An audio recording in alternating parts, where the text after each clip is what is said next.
ceux qui ne te connaissent pas. Alors, François Laurent, j'ai une multitude de casquettes. Je suis coprésident de l'ADTM, l'Association professionnelle du marketing. Mais à côté de ça, je suis blogueur. J'ai un blog qui s'appelle Marketing is Dead. J'ai écrit un certain nombre de bouquins, dont les derniers, c'est par exemple les médias sociaux sans blabla, le marketing pour les PME.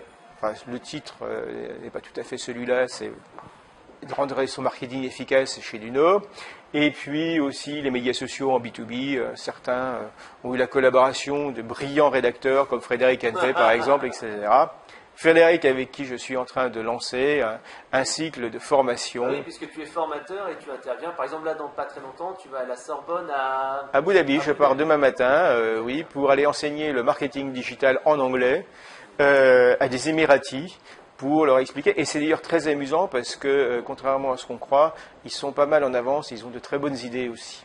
D'accord. Alors pour ceux qui ne peuvent pas assister à tes cours, donc tu as fait une formation vidéo, est-ce que tu peux donner quelques petites infos ou des bonnes pratiques justement que tu mets en avant dans cette formation vidéo qui fait plusieurs heures en fait, en particulier sur la partie connaissance du consommateur?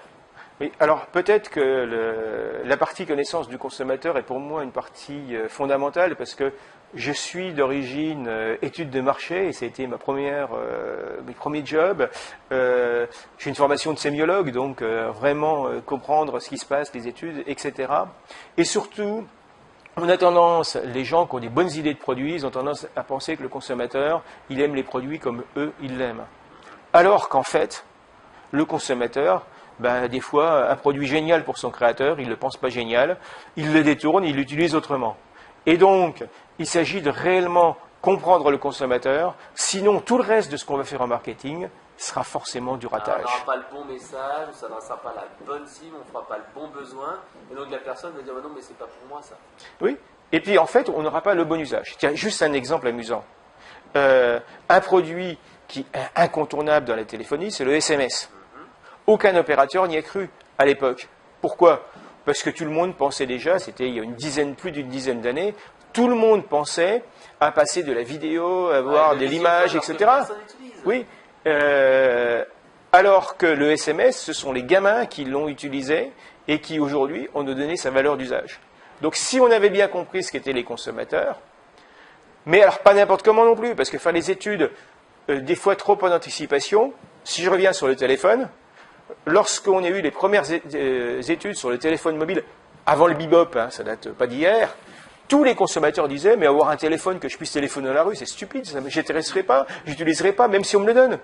Bon, donc, il faut à la fois faire des études, mais pas n'importe comment, et je dirais qu'il faut être plus large dans la palette pour comprendre le consommateur, sinon on risque de regarder avec le mauvais côté de la loupe ou de la lorgnette. Toi, dans ta formation, tu donnes quelques petites astuces, comme par exemple les différents types de mémoire, parce que si on en a un, tu le mets dans ta formation, qui est assez intéressant, si tu demandes à une ménagère de moins de 50 ans de dire pourquoi vous avez choisi tel programme télé hier soir, ça veut dire voilà, on a pris le programme télé et on a regardé la télé et on a choisi ce qu'il fallait.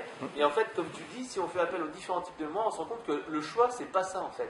Oui, le choix en fait est complètement différent.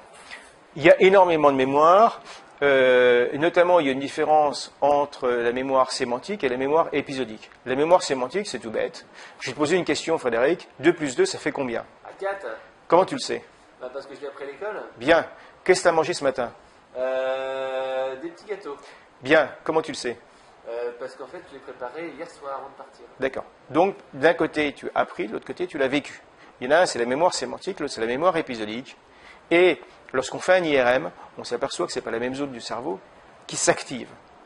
Maintenant, si je te demande justement comment tu prépares ta soirée pour regarder la télévision, il y a plusieurs choses. Si je te pose la question de but en blanc, tu vas faire appel à ta mémoire sémantique. Et la mémoire sémantique, dans laquelle finalement il y a des déductions, etc. Tu achètes un magazine de télé, tu dis j'ai acheté le magazine de télé, j'ai regardé avec ma femme, etc. Si je te demande qu'est-ce que tu as regardé à la télévision, ou plutôt je te dis hier tu es rentré chez toi, qui a mis la télévision et ensuite qu'est-ce qui s'est passé? Tu vas me dire, je suis rentré, ma femme était déjà là, elle avait déjà mis la télévision, elle regardait les Feux de l'amour, et puis ensuite, à 20h, de toute façon, on switch systématiquement sur la 1, la 2, la 3 pour regarder le journal télévisé, Et ensuite, qu'est-ce qui s'est passé? Finalement, on était sur la une, on s'est aperçu qu'il y avait une série américaine, bon, on a continué. Et puis après, lorsqu'on a les programmes télé, on s'est aperçu qu'il y avait un film superbe sur la 2, mais on l'avait raté. Bon, tu vois, c'est pas la même chose, c'est pas le même vécu. Et en fait, si on ne comprend pas comment est le consommateur, on risque de faire des impairs. Alors, la plupart des annonceurs vont dire, oui, mais de toute façon, on sous-traite une société d'études. Oui, mais si je n'ai pas déjà une certaine connaissance, la société d'études me dira peut-être qu'il faut faire ceci ou cela, mais ce n'est peut-être pas forcément la même méthodologie. En fait, la bonne démarche, c'est déjà de consulter plusieurs sociétés, et ensuite d'avoir soi-même suffisamment de connaissances pour choisir la bonne méthodologie en fonction de la réalité du consommateur. Alors ça, c'est une chose. Et puis aussi, il faut se dire qu'il y a d'autres façons de connaître le consommateur qu'en allant l'interroger. Pourquoi? Parce que le consommateur, il y a des fois, il n'est même pas capable de répondre. Je veux comprendre comment un consommateur achète un produit. Et si le produit que je fais est bien adapté, produit qui est vendu en libre service. Il est extrêmement instructif d'aller se mettre dans le magasin et de regarder comment les gens prennent le produit. Et ce qu'ils regardent. Et si ce qu'ils cherchent absolument sur le packaging est à la bonne place, etc. On ne demande rien, on se contente de regarder. On peut aussi chercher des informations sur les médias sociaux. Et quand je dis les médias sociaux, c'est en sens large. C'est-à-dire, des fois, il y a énormément d'informations perdues au fond des forums. On ne va pas chercher parce que, évidemment, les médias sociaux, tout le monde ne pense qu'à Facebook, etc., etc. Mais donc, il y a des tas de possibilités. Et pourquoi, finalement, j'ai appelé cette formation le marketing transgressif? C'est parce que, en fait, il faut absolument sortir des œillères qu'il y a dans les manuels scolaires universitaires. Bon. Certains sont très bien faits, d'autres sont un peu passés. Mais quoi qu'il en soit, je pense qu'il faut être capable de dire, il y a la théorie, puis ensuite la pratique, elle est là. Et avec la pratique, on va découvrir d'autres choses. Et finalement, on sera plus intelligent.